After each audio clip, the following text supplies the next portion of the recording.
Bike ট্রেনে চলে এলো তুমুলদের পুরনো গ্যারেজে।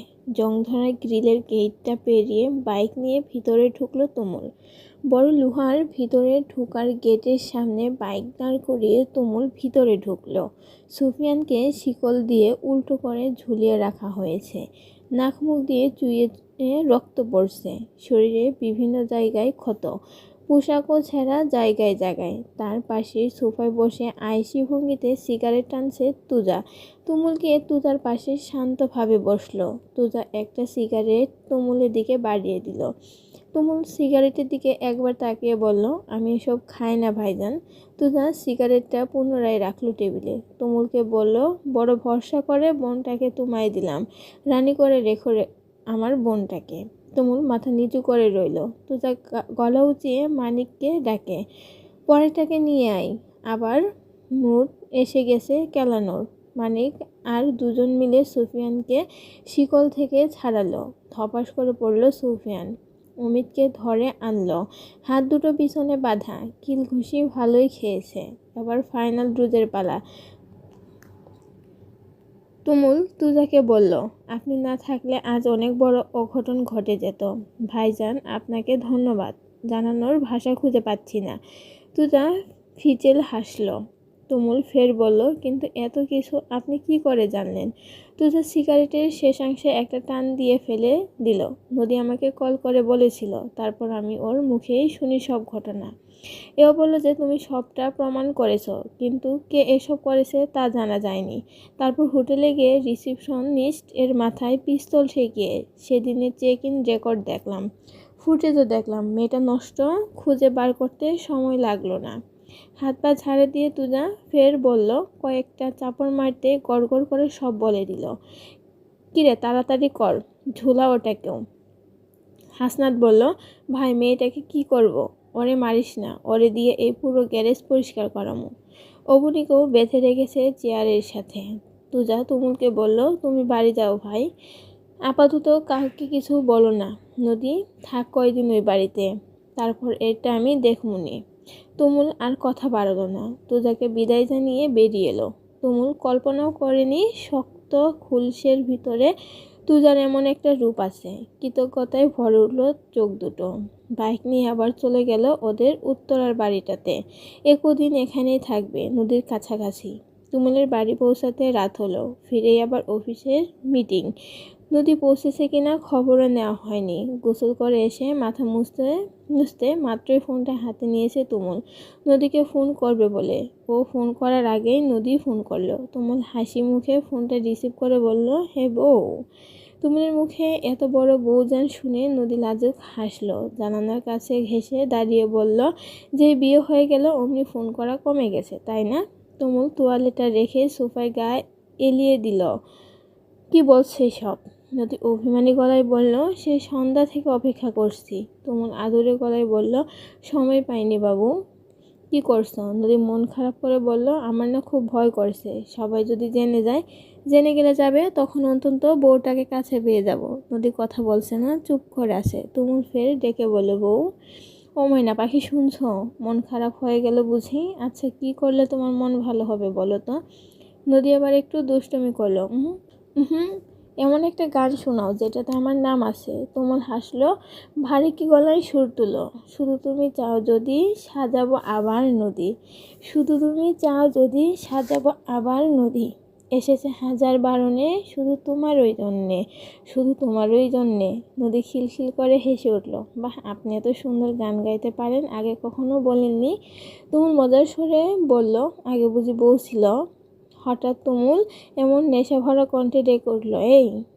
নদী ছোটো করে আওয়াজ দিল, তুমুল হাসকি সরে বলল, আজ না আমাদের বাসরাত তো? তুমুল দীর্ঘশ্বাস ছেড়ে মনে মনে বলল, তোমার মতো আনরোমান্টিক মহিলা এসব বুঝবে না।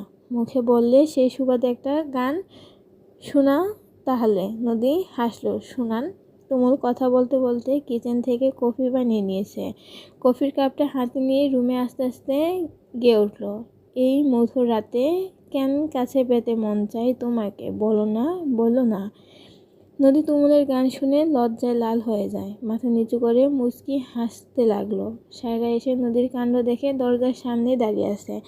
এমনভাবে মেয়েকে জীবনেও দেখিনি। এভাবে লজ্জা পেয়ে হেসে হেসে কার সাথে কথা বলছে কিনে সায়রার গলা পেয়ে চমকে ওঠে নদী। দরজা খোলা রেখেই বরের সাথে দিব্যি মেম করছিল। ফোনটা চট করে কান থেকে নামায়। ওপাশ থেকে এখনো লাইনে আছে তুমুল। সায়রা কপাল কুঁচকে রুমের ভেতর ঢুকে বলল, কার সাথে কথা বলছিস এভাবে? নদী আমতা আমতা করে বলল, সিমির সাথে কথা বলছিলাম। সায়রা গোল গোল চোখে তাকিয়ে আছে নদীর দিকে। নদী মায়ের দিকে তাকিয়ে শুকনো ঢুক গিল। সায়রা নিজের হাতের ফোনটা নদীর দিকে বাড়ি দিয়ে বলল, এই নে ধর, তোর ফোন ওয়েটিং পেয়ে আমার ফোনে কল করেছে সিমি। নদীর চোখ তখন কপালে উঠে গেছে। কি ধরাটাই না পড়ল। সায়রা কথা বাড়ায় না, ফোনটা রেখেই চলে যায়। নদী ফোনে সিমিকে বলে, আমার ফোনে ব্যস্ত পেলেই তোর মাকে ফোন দিতে হবে। অফিস থেকে সব শুনছে তুমুল। মিটি মিটি হাসতে নদীর কাণ্ডে। নদী সিমির কল কেটে নিজের ফোনে কানে নিল। তুমুল ঠান্ডা করে বলল, কি ম্যাডাম ধরা পড়ে গেছেন? নদী মুখ কালো করে বলে, মানুষ কি সুন্দর প্রেম করে, বাড়ির কেউ বুঝতেও পারে না, আর আমি একটা মিথ্যা বললেই ধরা পড়ে যায়। তুমুল শব্দ করে হেসে ফেলল। নদী বলল, রাখছি এখন। তুমুল সাফ করে করে বলে দিল, 12টা অবধি কথা বলবো, তারপর ঘুমাবো। এর আগে কল কাটলে আমার বউ আমি গিয়ে নিয়ে আসবো, কেউ বাধা দিলে শুনবো না বলে দিলাম। নদী ফুস করে নিঃশ্বাস নিয়ে বলল, ক্ষুধা পেয়েছে। তুমুল কানে ফোন নিয়ে ল্যাপটপে কাজ করছে। ওকে 20 মিনিট সময় দিলাম, খেয়ে এসে আবার কল দিবে। যদি 1 সেকেন্ড পার হয় আমি কিন্তু আমার বউ নিয়ে আসবো বলে দিলাম। কল রেখে নদী তাড়াতাড়ি ড্রয়িং রুমে গিয়ে বসলো। তুমুলকে বিশ্বাস নেই, যদি সত্যি সত্যি তাই করে। চটপট নিজের প্লেটে খাবার নিয়ে নিল নদী। আঞ্জুমান নদীর কাণ্ড দেখছে। এমনিতে জিদ করে মা কাকিদের সাথে বসবে, জোর করে যে মেয়েকে খাওয়ানো যায় না সে এত তাড়াতাড়ি করে খাচ্ছে। আঞ্জুমান বলল, আস্তে খা, এত তাড়াহুড়া করছিস কেন? নদী এবার কি করে বলবে তার প্রাণের স্বামী তাকে 20 মিনিট সময় দিয়েছে খাবার খেতে। স্মিত হেসে বলল, খাওয়া শেষে পড়তে হবে, সামনে এক্সাম। অদিতি আর সাইফ যায়নি কক্সবাজার। তুতা চলে গেছে বলে ওদেরও যাওয়ার প্রয়োজন পড়েনি। সাইফ খাচ্ছে বসে। অদিতি আঞ্জুমানের সাথে খাবার পরিবেশন করছে। হাসান চৌধুরী খাবার খেতে খেতে বলল, নদীর জন্য একটা ভালো সম্বন্ধ পেয়েছি। নদী খাওয়া বন্ধ করে তাকালো হাসান চৌধুরীর দিকে। হাসান চৌধুরী ফের বলল, ছেলে ভালো, পরিবারও ভালো, নিজেদের ব্যবসা আছে। নদী সামান্য খাবার প্লেটে অবশিষ্ট রেখে উঠে দাঁড়ালো। হাসান চৌধুরীর দিকে তাকিয়ে বলল, আমি এখন বিয়ে করব না চাচু, সামনে আমার পরীক্ষা, পড়াশোনায় মনোযোগ নষ্ট হবে। আর এক মুহূর্ত দাঁড়ালো না নদী। বেসিন থেকে হাত ধুয়ে রুমে চলে গেল। ভিতর থেকে সিট কিনে তুলে দিয়ে বসে পড়লো বিছানায়। তুমুলকে কল দিল, কিন্তু ফোন ধরছে না। নদী মন খারাপ করে বিছানায় বসে রইল। 2 মিনিট পর ফোনে একটা মেসেজ এলো, মিটিংয়ে আছি বাবু, একটু পরে কল দিচ্ছি। রাতে অদিতির গা কাঁপিয়ে জ্বর এলো। সাইফ কপালে জলপট্টি দিয়ে দিচ্ছে। ডাবল কমফোর্টার গায়ে জড়িয়েও ঠান্ডা নিবারণ হচ্ছে না অদিতির। গা পুড়ে যাচ্ছে তাপে। খাবার খেয়ে ওষুধও খেয়েছিল, তবুও কমছে না জ্বর। সাইফ অদিতিকে জড়িয়ে ধরে শুয়ে পড়ল। কপাল প্রচণ্ড তাপ। জ্বরে পুরা কপালে আলতো করে চুমু খেলো সাইফ। মনে নানান ভাবনায়। তুজা তো গেছে, কিন্তু ও কারণে গেছে বলে মনে হচ্ছে না সাইফের। ওর নিশ্চয়ই বড় কোনো চাল চালবে এবারে। অদিতিকে বুকের মধ্যে নিয়ে মাথায় হাত বুলিয়ে দিল। জ্বরের ঘোরে হুঁশ নেই অদিতির। সাইফ মনে মনে গাঢ় সংকল্প করলো, যত যাই হয়ে যাক নিজের সর্বোচ্চ দিয়ে হলো অদিতিকে রক্ষা করবে সে। রাত 3টা। নদীর ফুরফুরে বাতাসে হাড়ে কাঁপন ধরে যাবার জোর। সেখানে টান টান হয়ে শুয়ে আছে তুজা। অগত্য মানিকেও থাকতে হচ্ছে তুজার সাথে। রাতের ভেজা বাড়িতে চিত হয়ে শুয়ে আছে তুজাউন। মানিক ওর ভাবগতি বুঝে না। তুজা নিজের শালটাও মানিককে দিয়েছে। মানিক শাল পেঁচিয়ে হাতে একটা হারিকেন নিয়ে দাঁড়িয়ে কাঁপছে শীতে। তুজা কি মনে করে হেসে উঠল জোরে জোরে। মানিক হারিকেনটা পাশে নামিয়ে পকেট থেকে সিগারেট বার করে তাতে আগুন লাগালো। বাতাসে লাইটারের আলো সরে যাচ্ছে বারবার। হাত ছাপিয়ে জ্বালালো সিগারেটটা। তুজার ছুটে ধরিয়ে দিল। তুজার পাশে পকেটে একটা বস্তা পেতে তার উপর বসলো মানিক। সাহস করে বলল, ভাইজান, ওরে তো লইয়া আইতেই পারতেন, ভালো সুযোগ আসিল, আনলেন না কেন? তুই তো ধোঁয়া উড়াচ্ছে বাতাসে। হেসে বলল, বোনের ভালোটা দেখলাম, ভাইয়েরটা দেহন লাগবো না? আমি তো ওগো বড় ভাই, ওগো লাইগা জীবনে কিছু করতেও পারি নাই, 2 টাকা ইনকামও করি না। বোনগো নিজের পয়সায় কিছু কিনাও দিবার পারি নাই। মানিক মুখ কাচুমাচু করে বলল, তাই ওরে সাইরা দিলেন? এটা কত সালে মানিক? 2018 ভাই। হুন মানিক, তোরে একখানা ঘটনা কই। তখন 2008 সাল, আমার বয়স 20 বছর। তখনও ঘুরি ফিরি আর খাই। ওই বছর আমাকেও ভাঙার প্রচুর মাছ আটকাইছিল। মাছ ধরার বড় নেশা ছিল আমার। মাছ ধরবার যাইতাম। রোজ শেষ রাইতে আজান পড়তো ফজরের। ওই সময় যাইতাম, ফিরতাম বেলা করে। ভাঙার যাওয়ার পথে একটা বাড়ি পড়তো। আমাগো গ্রামে স্কুল মাস্টার আক্কাস স্যারের বাড়ি। আক্কাস স্যারের একটা মাইয়া আছিল, নাম আছিল জোৎস্না। ভালো দেখা যাইতো। মাথাটা ভরা লম্বা লম্বা চুল আছিল, ডাগর ডাগর চোখ আর মেলা ফর্সা। তখন অল্প বয়স আছিল আমার। ভালোই লাগতো ছেলেটারে। বয়স আছিল 18। মেট্রিক দিছে তখন। সেই সময় ওই বয়সী মেয়ে আইবুড়ো দেখা যাইতো না বললেই চলে। কিন্তু মাস্টারের মেয়ে তো, মাস্টার পড়াইতো। মানিক এক দৃষ্টিতে তাকিয়ে তুজার কথা শুনছে। তুজা আবার বলতে শুরু করলো, প্রথমে একটু একটু ভাল লাগতো, পরে ভালো লাগার পরিমাণ বাড়লো, আরও বেশি ভাল লাগতো। কইলাম একদিন যায়া নির্লজ্জের মতো, তোমারে ভালোবাসি। সেদিন লজ্জা পাইয়া মুখখানা যা হয়েছিল না ওর। তুজা অনেকটা সময় নিয়ে হাসলো। মানে খুব মনোযোগ দিয়ে শুনছে কথাগুলো। তারপর কি হইল ভাই? তারপর আমি বুঝলাম আমি একলা না, ওও ভালোবাসে আমারে। শুরু হলো আমাকে প্রেম। মাছ ধরার মৌসুমে গেলগা, তাও আমি যাইতাম ডাঙ্গায়। ও আবার আমার মতো আকাইম্মা আসিল না, বড় লক্ষ্মী আসিল। আমারে খালি কইতো যেন কোনো কাম করি। সেইবার শরৎ গেল, হেমন্ত আইলো, হালকা হালকা কুয়াশা পড়ে সকালে। প্রায় 4-5 দিন জ্যোৎস্নার সাথে দেখা হয় না। শহরে কলেজে ভর্তি হয়েছে, ওইখানে পরীক্ষা চলে। সকালে বাপের সাথে যায়, আসতে সন্ধ্যা হয়। পরীক্ষা শেষে দেখা করতে আইলো। আমাগো পুরন ভিটায় দেখা করতাম বেশি। সেখানে যাওয়ার সময় খবর পাঠাইলো আমাগো এক কর্মচারীর কাছে। আমি খুব খুশি। গেলাম, আমার আগেই ও বসে আছে। প্রায় 1 সপ্তাহ পর আমাকে দেখা। আমি বললাম ভালোই তো দিনকাল যাইতেছে, দেখা করবারও সময় হয় না। দেখলাম ও কাঁদতেছে মাথা নিচু কইরা। মেলা দিন পর দেখা হয়েছে তো, আবেগ নিয়ন্ত্রণ করতে পারি নাই। বুঝলাম এই কয়দিনে আমার থেকে বেশি ওর বুক পড়ছে আমারে দেখবার লেগা। গাছের গোড়ায় শান বাঁধানো, সেইখানে বসে আছে মাথা নিচু কইরা। আমি ওর পাশে বইসা কইলাম, হইছে আর কাইন্দো না।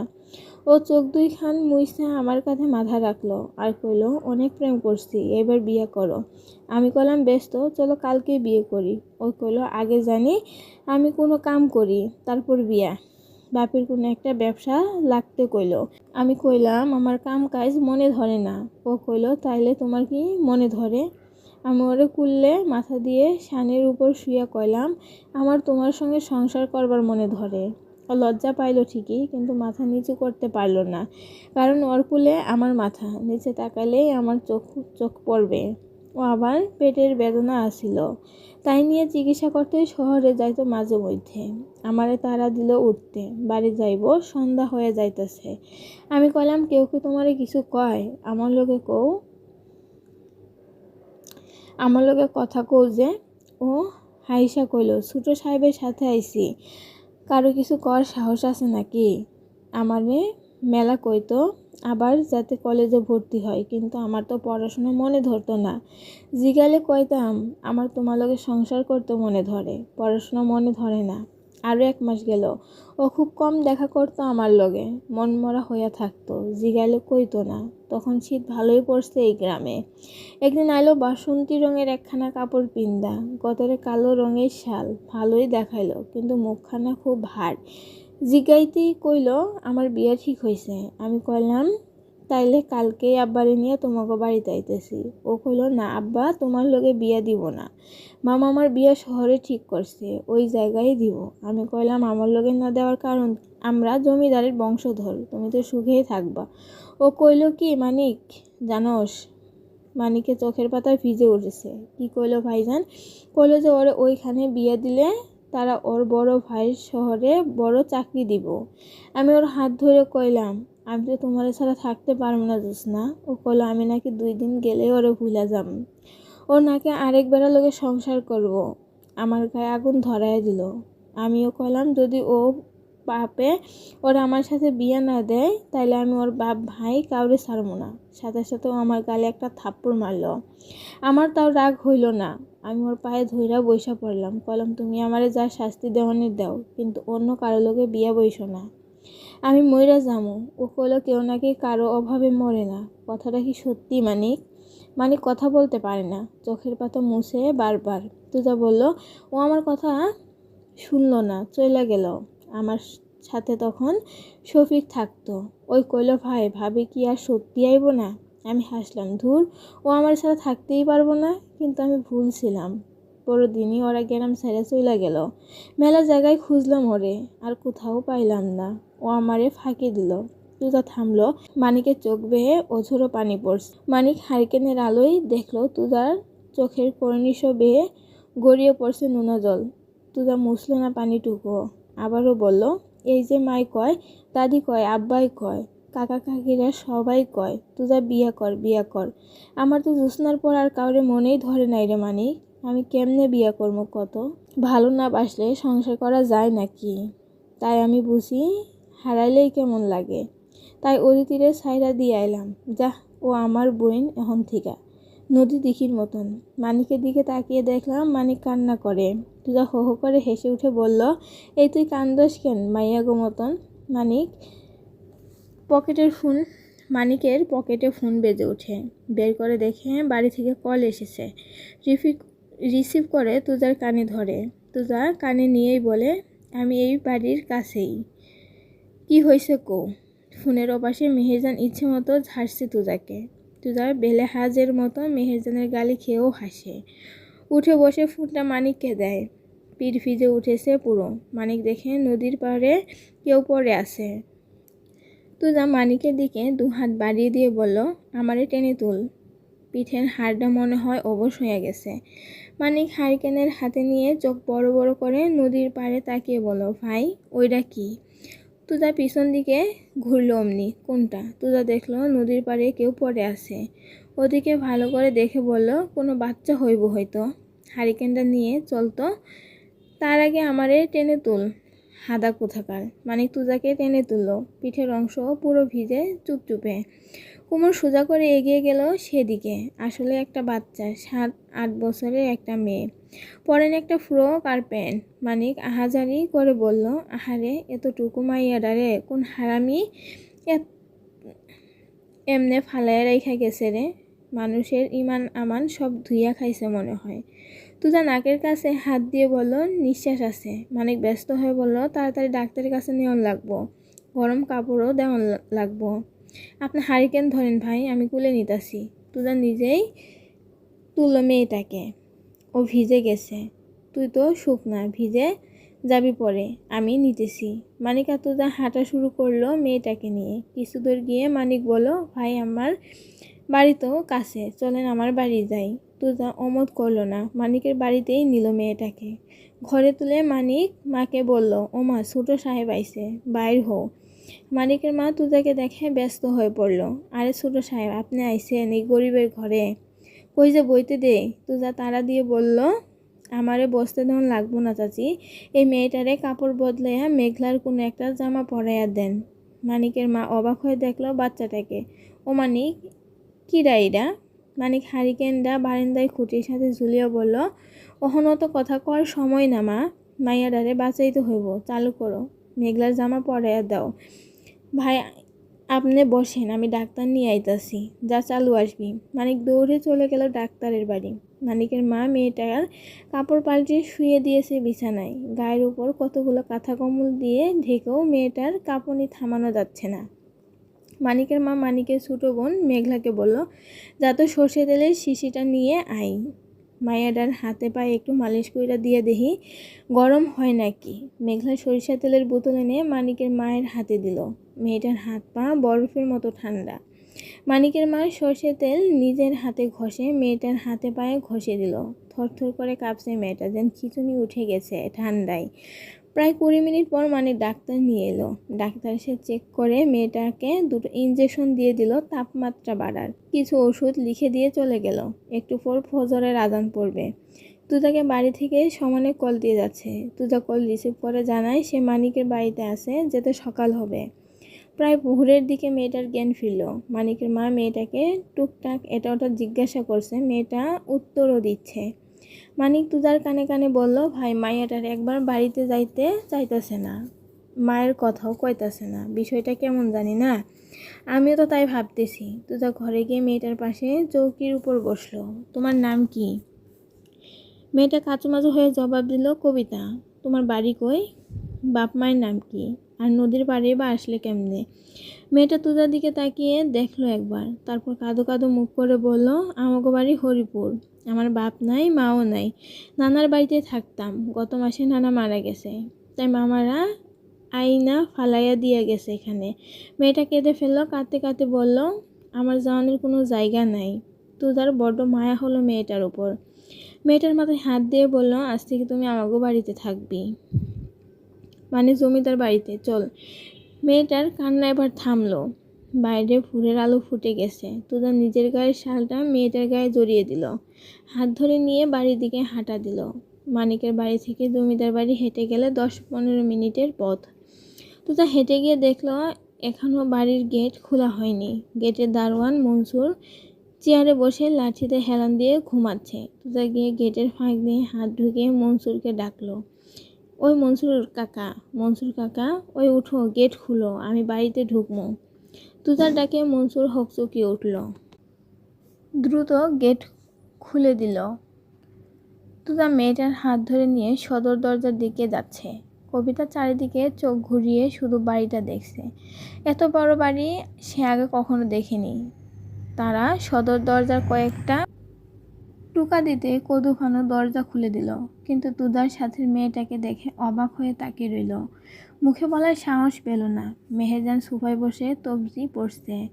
তো যার সাথে মেয়েটাকে দেখে অবাক হয়ে বলল, কিরে, এটা কারে নিয়ে আইসোস? তুজা মেয়েটার মাথায় হাত রেখে বলল, ওর দুনিয়ার কেউ নাই দাদি, থাকতো নানার বাড়িতে, নানা মইরা গেছে। মামারা আয়না নদীর পাড়ে ফেলে দিয়ে গেছে, দেখে মায়া লাগলো খুব, কি করবো কো, পরে নিয়ে আইলাম। মেহেরজান মেয়েটার দিকে হাত বাড়িয়ে দিল, এদিকে আয় তো, এদিকে আয়, আয়। হাই হাই কষ কি? কবিতা গিয়ে মেহেরজানের পাশে বসলো। মেহেরজান মেয়েটার পিঠে হাত বুলিয়ে দিয়ে বলল, তোরে সত্যি নদীর পাড়ে ফালাইয়া দিয়ে গেছে? উপর নিচ মাথা নাড়ালো। মেহেরজান করুণার সুরে বলল, আহারে, কোন হারামিরা করছে এমন কাম? তুই কান্দিস না বাচ্চা, তুই কান্দিস না, তুই এই বাড়িতে থাকবি, কোনো সমস্যা নাই। তুজার দিকে তাকিয়ে মেহেরজান বলল, এই প্রথম কোনো বুদ্ধিমানের লাহান কাম করলি। সকাল সকাল চৌধুরী বাড়িতে আগমন ঘটেছে সারফারাজ, কায়নাতে এর একমাত্র মেয়ে জেবার। ব্যাগপত্র নিয়ে এসে উঠল। পরনে জিন্স আর হাফ গোল্ডার টপ, সানগ্লাস কপালে উঠানো, চুলগুলো কালার করা, ঠোঁটে পরু করে লিপস্টিক পরেছে, একদম সেজেগুজে ফুলটুসিটি হয়ে এসেছে।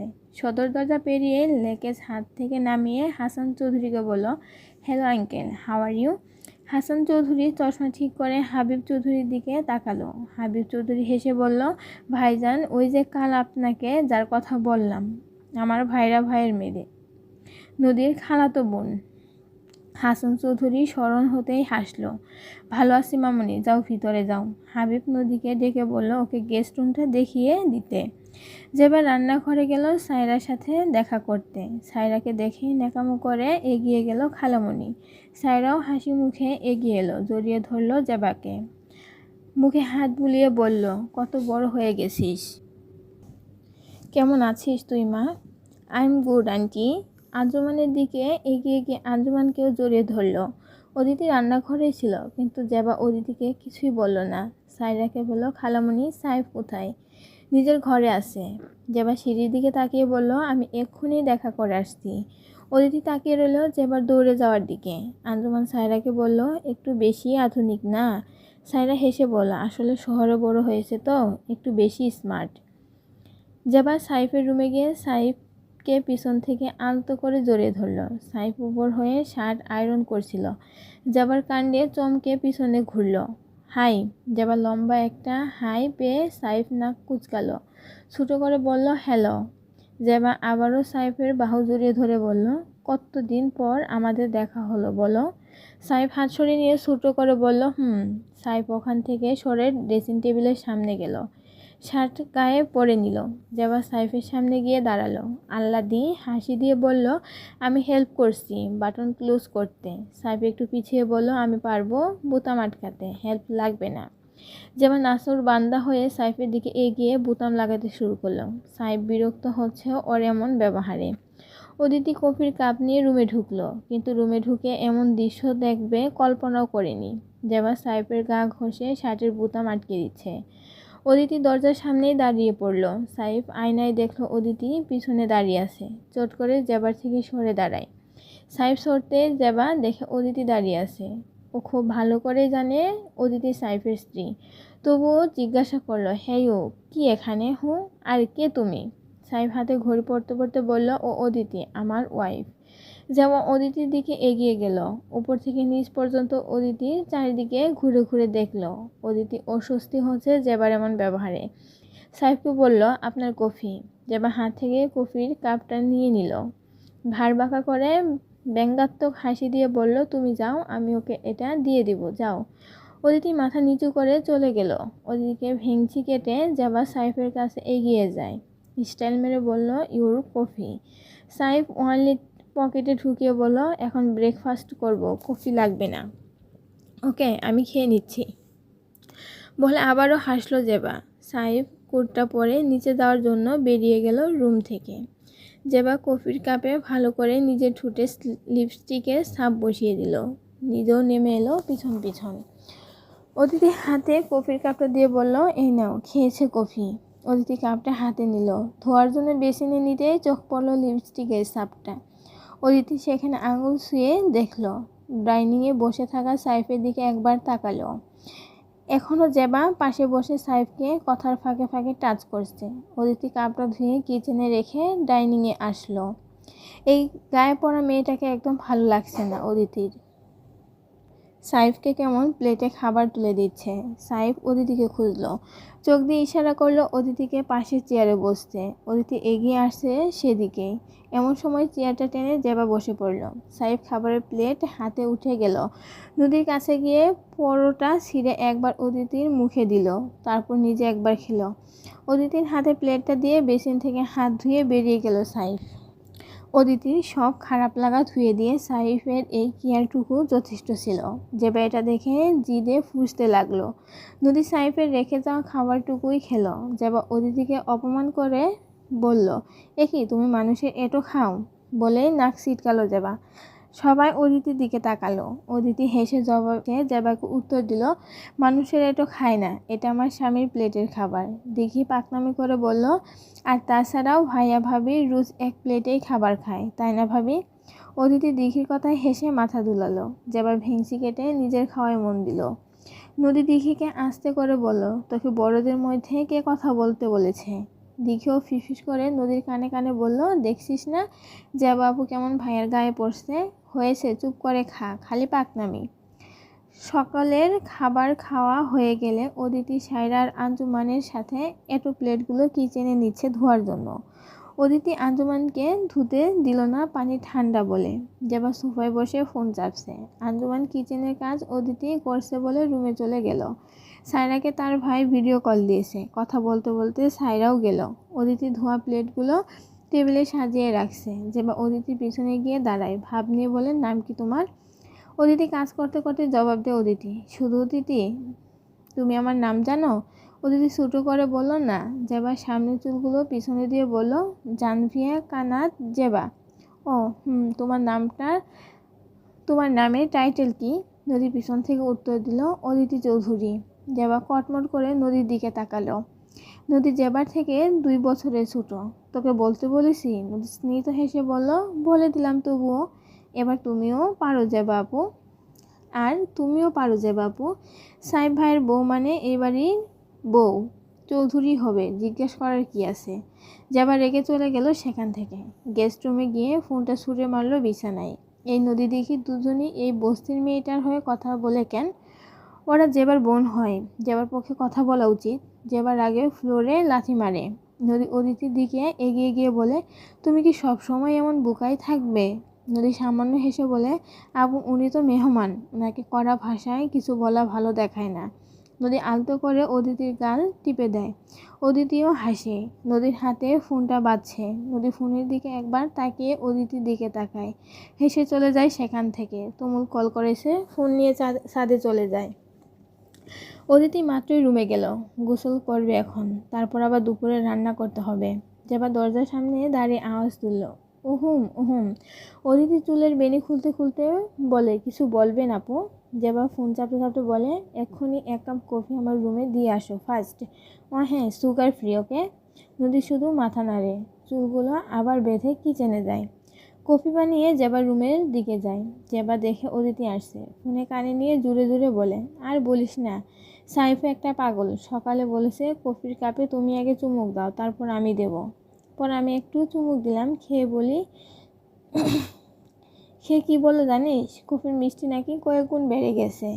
বলে হাহা করে হাসতে লাগলো। অদিতি মৃদু শব্দে ডাকলো, আপু আপনার কফি।